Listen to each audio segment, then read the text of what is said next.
Strange people in history.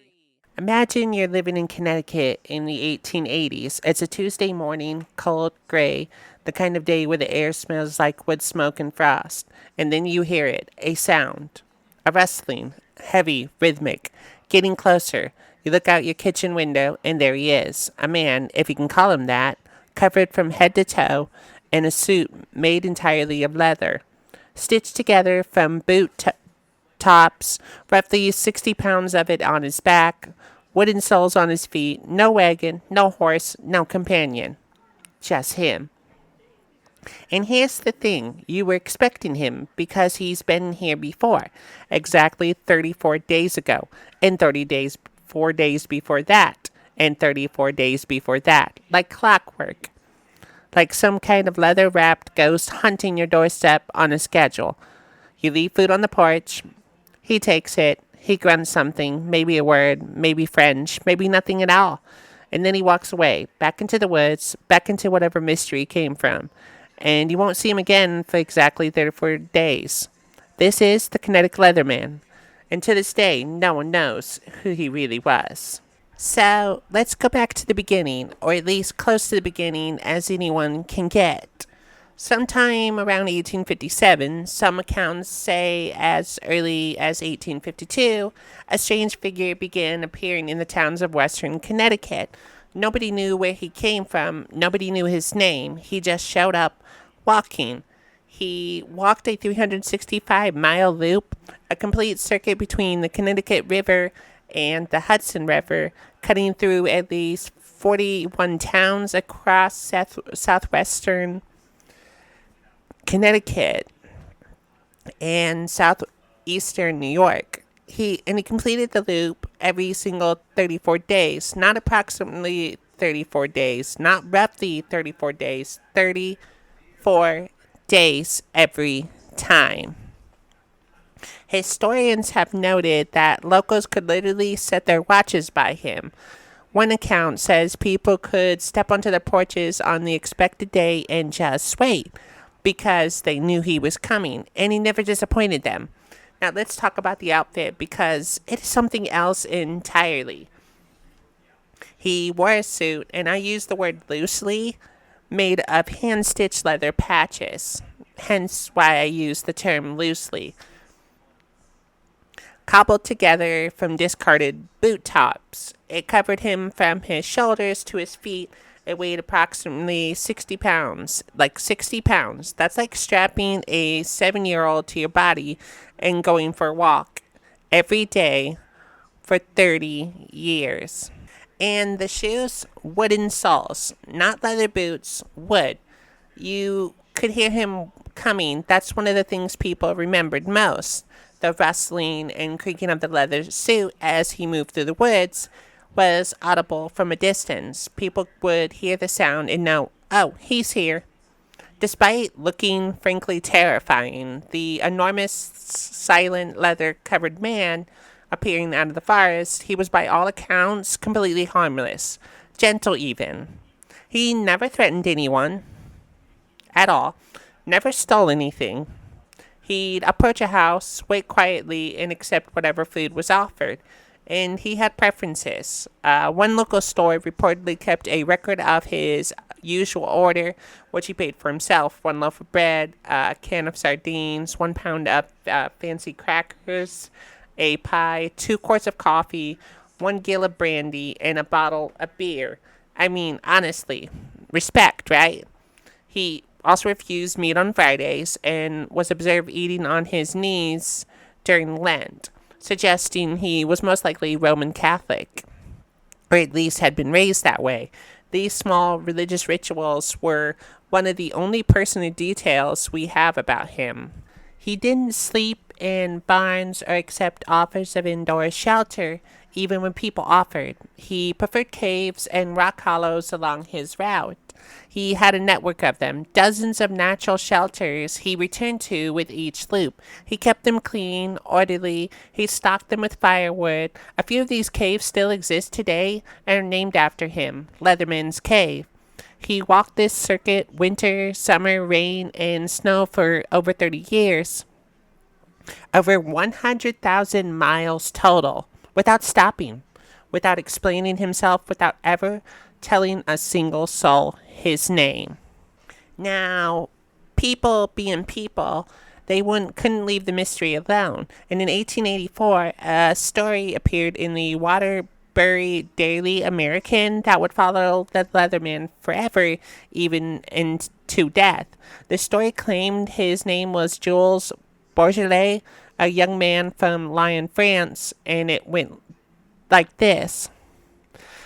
Jules Bourgelat was a leather worker's apprentice, or the son of one, accounts vary, who fell hopelessly in love with the employer's daughter, a woman named Marguerite. His father, Monsieur Laurent, was one of the France's most prominent leather merchants. And Jules, determined to win his approval, invested all of his money and borrowed money and Laurent family money into the leather trade. Now, then the market crashed, right? And Jules lost everything. The Laurent's family fortune was wiped out. He destroyed the family he loved in his attempt to impress them. Marguerite was lost to him. The shame was unbearable. So Jules Bourgelat fled France, crossed the Atlantic, and somehow ended up in Connecticut and just started walking. Walking is a kind of wordless penance, a self-imposed exile from the world that he had ruined. It's a beautiful story. It's heartbreaking, right? It's romantic in the most tragic way, and it's almost certainly not true. Researchers, most notably historian Dan DeLuca, who wrote the most definitive book on the Leatherman, have found no evidence that Jules Bourgelat ever existed. There were no records in France. There are no records in Connecticut. His death certificate filed in New York lists his name simply as unknown, the old Leatherman. His own tombstone used to read Jules Bourgelat of Lyons, France, a name that was etched in stone based on a newspaper story with no sourcing at all. Like, it was just something that the people most likely came up with and made up because they wanted, some kind of story to go with the guy. That plaque has been updated to reflect the truth. We don't know who he was. But here's what's interesting. The Jules Bourgelat story spread in his lifetime. Reporters would approach him on his circuit and ask about it, and he would grunt or walk away. He never confirmed it. He never denied it. He simply refused to engage. Which, I say this with complete sincerity, is the most powerful response he could have given, because it kept the story alive while keeping the truth locked away, if you will. So, if he wasn't Jules Bourgelat, who was he? And honestly, the answer is, we don't know. But we could piece together a few things. He was believed to be somewhere around 50 years old when he died in 1889, which would put his birth around 1839. He stood about 5 feet 7 inches tall, dark hair. He was almost certainly French or French-Canadian. When he did speak, which was rare, it was in broken English. But he was reportedly fluent in French, and when he died, the possessions found on his body included a small French language prayer book, right? A rosary, a few tools for repairing his suit, and some tobacco. He was apparently a heavy smoker. In 1888, the Connecticut Humane Society, which at the time handled both animal welfare and human welfare, had him detained. A physician examined him and diagnosed him with mouth cancer, and almost certainly from his tobacco use. He was hospitalized. He left a few days later because, of course, he did. The doctor reported he was, quote, sane except for an emotional affliction. Historians and medical scholars have since speculated about what that might mean.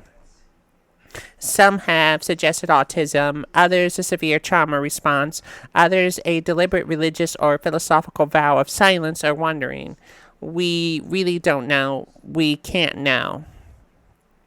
What we do know is that this man was so woven into the fabric of these communities that when Connecticut passed a tramp law in 1879, an anti-vagrancy statute designed to push homeless wanderers off the roads, 10 different towns along his route passed local ordinances specifically exempting him from that law. They were like, okay, yeah, you can have that law, but not for him because we like him. So they like passed an exemption, like except for him. That's 10 towns individually wrote him into their legal code by name, or rather by description since no one knew his name. That tells you everything about how people felt about him, right? He wasn't a nuisance. He was part of the landscape, part of the rhythm of life in these towns. He was theirs. And in whatever strange way, a man who belongs to no one can belong to a place. He was found dead on March 24th, 1889, in a cave on a farm of George Dell in what is now Briarcliff Manor in New York. It was a cave on his regular circuit. He made it back. He just didn't make it back out. He was given a pauper's burial in Sparta Cemetery in Austin, New York. And here's where the story takes one final twist because the Leatherman managed to be mysterious even in death. In 2011, the Austin Historical Society decided to relocate his grave. It had ended up just a few paces from busy Route 9, and with growing public interest in the Leatherman, they wanted to give him a more peaceful, permanent resting place in a quieter section of the cemetery. And while they were at it, they thought, why not try to get DNA? Finally solve the mystery, once and for all. Find out who this man actually was. Not everyone was on board. A website literally called LeaveTheLeathermanAlone.com sprang up, and people arguing that since the man had clearly gone to extraordinary lengths to protect his privacy and life, digging him up to test his DNA was a violation of that. One person wrote, I believe that Leatherman's DNA is his property, and he went to unimaginable lengths to guard his identity during his life. And that's a really compelling argument, honestly, right? Like, but the exhumation, whatever that word is, digging up his grave went forward, right? Dr. Nicholas Bellatoni, Connecticut state archaeologist, oversaw the dig. They excavated the site for 2 full days. They found coffin nails, just coffin nails, and the outline of where a coffin would have been. No bones, no teeth, no tissue, nothing that would yield DNA. The acidity of the soil over 22 years, had dissolved everything. The road grading done in the early 20th century had likely disturbed whatever was left. Dr. Bellatoni said, and I love this quote, I was a little disappointed. I was looking forward to meeting him. The Austin Historic Society president put it even better. The Leatherman was a mystery in life, and he's going to be a mystery in death. The coffin nails and surrounding soil were reburied near the cemetery flagpole. He got his quieter corner of the grounds, and the mystery remained intact. Even his bones wouldn't give him up.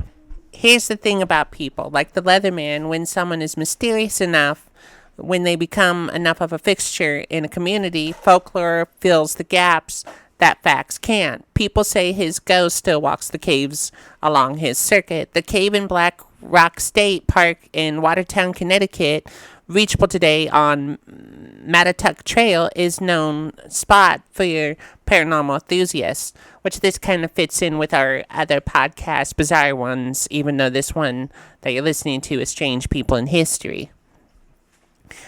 Visitors report temperature drops, strange sounds, the sensation of being watched. Some say they've heard footsteps in the dark, heavy rhythmic footsteps, that kind that might belong to a man 60 pounds of leather, right? There are also stories of hidden treasure because he always seemed to have a little money on him despite never having a job. People speculated that he might have stashed something somewhere along his route. Gold, maybe. Or savings from some former life. Treasure hunters have poked through his caves for over a century and found nothing. But the stories persist, nonetheless. Now, there's the question that historians and armchair diagnosticians have wrestled with for decades. What was wrong with him? Or maybe, more accurately, was anything wrong with him at all? The doctors in 1888 called it emotional affliction.